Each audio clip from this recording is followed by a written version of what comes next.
In this video, we're going to deal with the issue of how to choose a statistical test. This video is designed for beginning basic users and deals with a small subset of the statistical tests that are out there. So let's start.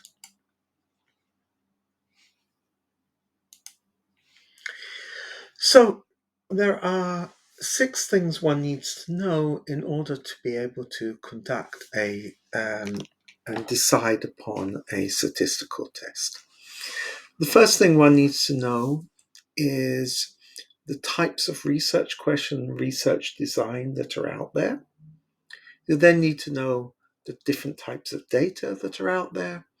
For interval or continuous data, you need to know whether it's normally distributed or not. If your study has groups, you need to know if these are independent or not independent groups. You need to know something about tests and test statistics.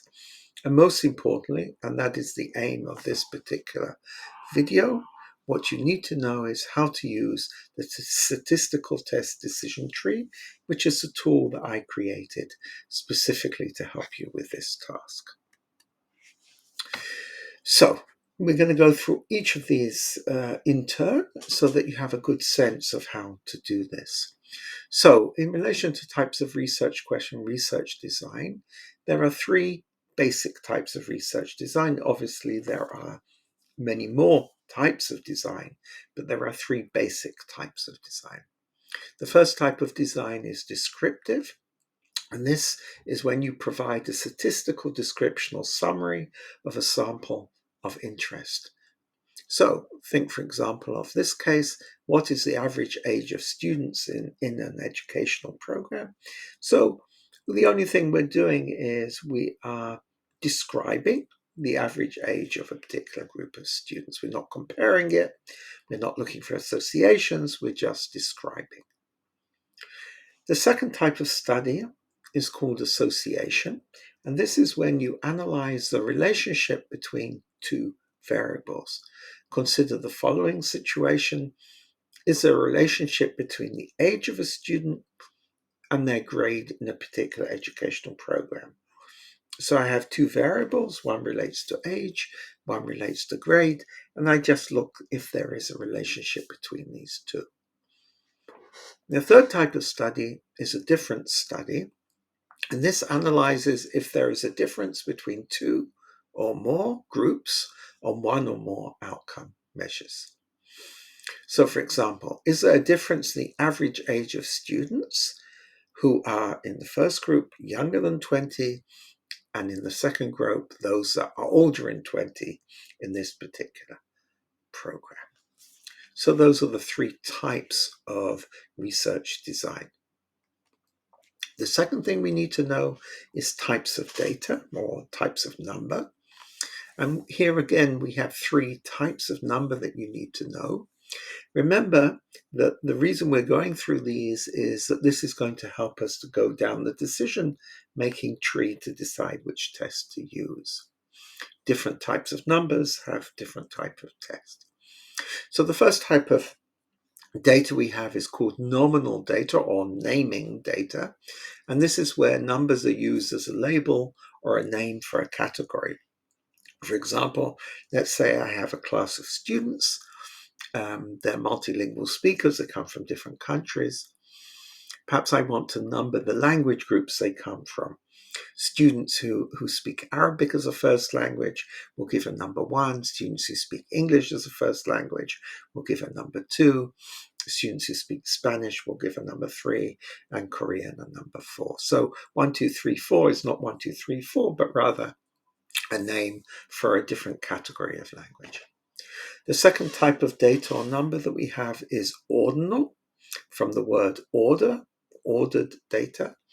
So numbers in this case are used as an ordering system, designating a position or a rank. For example, we could organize the students according to grade, and we could have the first student who has the highest grade, and the student who has the next highest grade would be the second ranked student, and the third ranked student would be the next highest grade, and so on and so forth. And finally, we have interval or continuous data. This is when numbers are used for counting and measurement in which there are equal intervals on the scale. So this is how we usually think of numbers. So for example, we could evaluate the percent of correct answers on the test. So one student got 98%, another student got 85.5%, another student got 77% correct, and final student got 65% correct. The next thing we need to know when we're using the decision tree is we need to know the normality of a variable. This is not true for all data. Nominal and ordinal data is not normally distributed by definition, so it's not normally distributed data. So it's only interval continuous data that can be normally or not normally distributed. Normality can be tested in a variety of different ways. The one we're going to talk about is the Shapiro-Wilk test, which is a test which appears in many statistical packages, including Jamovi. If the significance level of the Shapiro-Wilk test is above 0.001, we will consider the variable to be normally distributed. If it is equal or below 0.001, we will consider it not normally distributed. If it's not normally distributed, we will have to use a different type of test. We will use the parallel ordinal non-parametric test. If we have groups in our study, it's important to know if the groups are independent or dependent. So a dependent group, or sometimes called a paired group, is when we have the same participants in both the variables that we are comparing. For example, let's think of a pre and post design in which we look at the anxiety level of a student at the beginning or the ending of an educational course. So we have two measures. We have a measure of anxiety at the beginning of the course, and we have a measure of anxiety at the end of the course. What's interesting here, and the reason that it is dependent or paired, is that it's the same student who gives the rating at the beginning of the course and at the end of the course. This is opposed to an independent group where we have different participants in each of the groups. So think of this example. Let's say we're comparing the level of anxiety of students in one course when we compare them to completely different students in another course.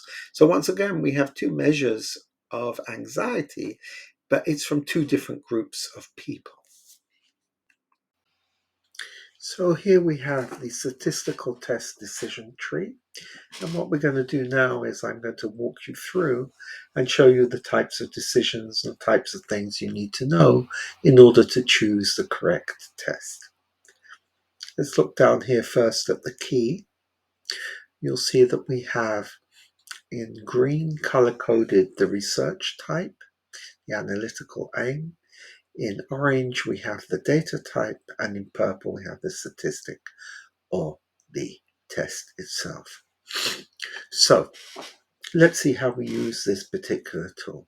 So the first thing you want to do is you want to decide what type of research question and research design do you have, what type of study do you have. Now, as we have just discussed, there are three types of study. There is a descriptive study, there is an associative study, and there is a study of difference. So that's the first decision that you need to make. The second decision you need to make is what type of data you have.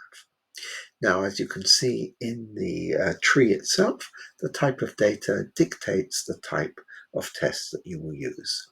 And once again, as we just discussed, there are three types of data that we have. We have interval data, ordinal data, and nominal data. And as you already know, we have this for tests for descriptive statistics, for tests of difference, and for tests of association. So once you know the type of test, the type of study, once you know the type of data, you can then enter into a series of decisions which relate to the actual test itself. Now, for descriptive data and for associative data, there are no subsequent decisions you need to make. For example, if you're doing a descriptive study and you have a measure which is, say, anxiety scale, and it's normally distributed, the statistics you need appear here, mean and standard deviation. This is what you need. If you have nominal data, let's say type of language, then you need a mode and a range, and so on. So basically, type of test, type of data, the test appears. The same is true for association. Let's say you have an association and you have two types of ordinal data, then you're going to use a Spearman correlation. If you have two types of interval data, you're going to use a Pearson correlation. Where you have additional decision making to make, it's in relation to tests of difference. So first off, if it is interval data, you need to decide if it's normally distributed or not normally distributed. If it is interval data, but it's not normally distributed, you are going to use an ordinal test. But let's say it is normally distributed. The next decision you need to make is whether this is an independent test or if it's a dependent paired test. If it's independent, you're going to use either an independent t-test or a one-way ANOVA. If it is a dependent paired test where you have the same participant in both cases, you're going to use a repeated measured paired t-test or a repeated measure ANOVA. What's the difference between a t-test and an ANOVA? Well, one of the differences is that a t-test only studies two groups. If you have three groups, you basically want to use a one-way ANOVA. Let's take one more example. Let's say you have a rank order test and you're comparing two groups and you want to see differences. So let's start up here. What type of study? A study of difference. What type of data? Rank order is ordinal data. How many groups do I have? Two. So I'd use a Mann-Whitney U-test. Let's say I have three groups. I want to compare three classes. Then I would use a Kroskal-Wallis H-test. Now, in the coming videos, each test that I introduce, I will be going down and showing you how to use this team.